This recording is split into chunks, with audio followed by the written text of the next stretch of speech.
के क्या था, बताओ क्या करें। कि दादाजी से पूछा छुड़ाना नागौर के अंदर किससे करें बताओ, 1.5-2 लाख वोट कम पड़े थे।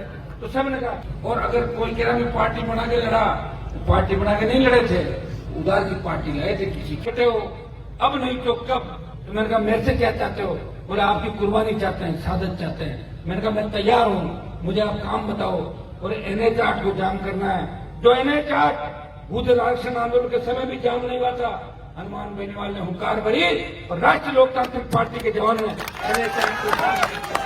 और 70 दिन सड़क पर बैठ के जिद्दी प्रधानमंत्री और गृह मंत्री को झुकाने का काम किया। पड़ोसी थाली को ठोकर मार के इंडिया छोड़ के सड़क पर कोई आया, वो नागौर का सांसद था, वो आपका भाई था, वो आपकी तरह एक प्राइमरी स्कूल से पढ़ के स्कूल कॉलेज यूनिवर्सिटी से होता हुआ विधायक और सांसद बना। और जब देश के अंदर किसानों को जरूरत पड़ी तो अपनी कुर्बानी देके आपके बीच आया और भाइयों प्रधानमंत्री को झुकाया। जब अग्निपथ आया, सेना को ठेके में दे दिया, बात वो चली थी। 2 दिन तक प्रदर्शन में थे, लेकिन प्रदर्शन कौन कर रहे थे? वो बच्चे कर रहे थे जो बेरोजगार थे, जो सेना के अंदर जाना चाहते थे, वो भारत माता के लिए लड़ना चाहते थे।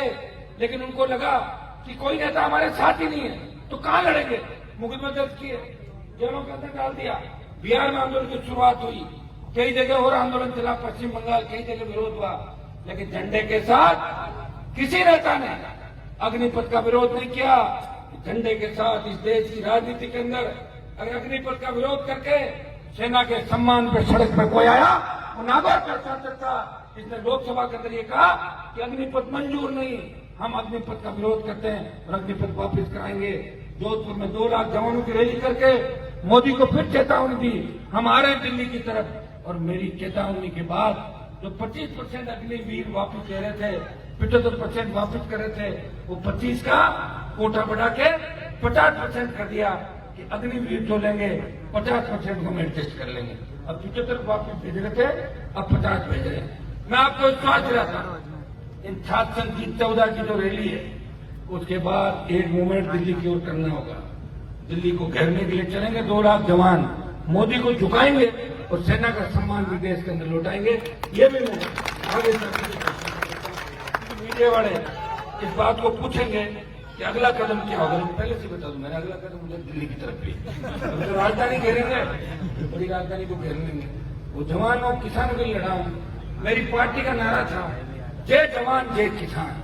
राष्ट्रीय लोकतांत्रिक पार्टी का जब गठन हुआ, आपको पता है जब सिंबल मिला मुझे, उस समय रैली चल रही थी। सिंबल लेना आसान नहीं होता, पार्टी बनना आसान नहीं होता।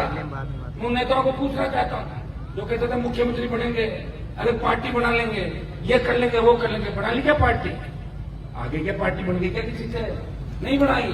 और अगर कोई कह रहा मैं पार्टी बना के लड़ा, तो पार्टी बना के नहीं लड़े थे, उधार की पार्टी लाए थे। किसी की उधार की पार्टी का चिन्ह जैसे अलग थलग हुए, उनको उस पार्टियों से निकलना पड़ा।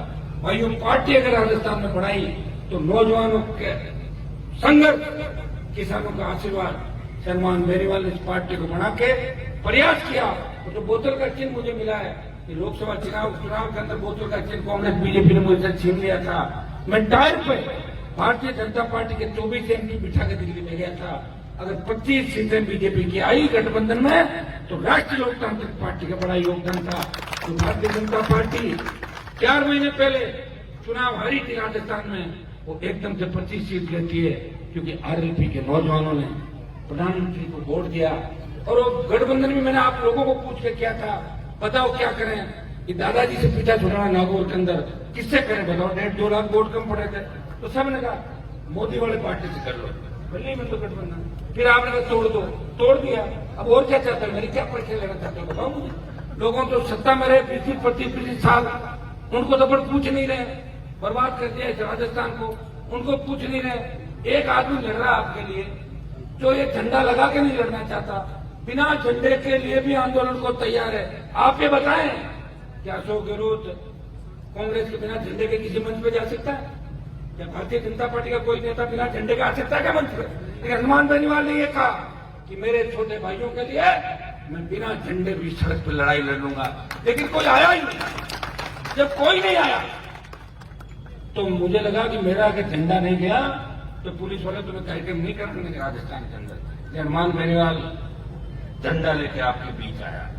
और मैं यहाँ दूसरे जो छात्र नेता बैठे हैं, उनको भी धन्यवाद दूंगा, क्योंकि मेरा तो संघर्ष है उसमें कई पार्टियों के छात्र नेता, जो कभी कोई एनएसयूआई से जीता, कोई एनएसयूआई का टिकट नहीं मिला, गलती से भी किसी जीत गया, कोई निर्दलीय जीता, लेकिन उनके मन में हनुमान बेनीवाल बचता है। वो कहते हैं कि हनुमान जी हमारे भाई हैं। और जितने भी छात्र नेता अलग अलग संगठनों को, उनका मैं स्वागत करता हूँ। उनको ये नहीं कहूंगा कि छात्र संघ का चुनाव तुम्हें लड़ना है, मेरी पार्टी का कोई संगठन नहीं राजस्थान के अंदर। मैं तो तुम लोग लड़ते हो, जितनी मेरे से मदद होती है मदद करता हूँ। और एक बात कहता हूँ, आपस में लड़ना नहीं है।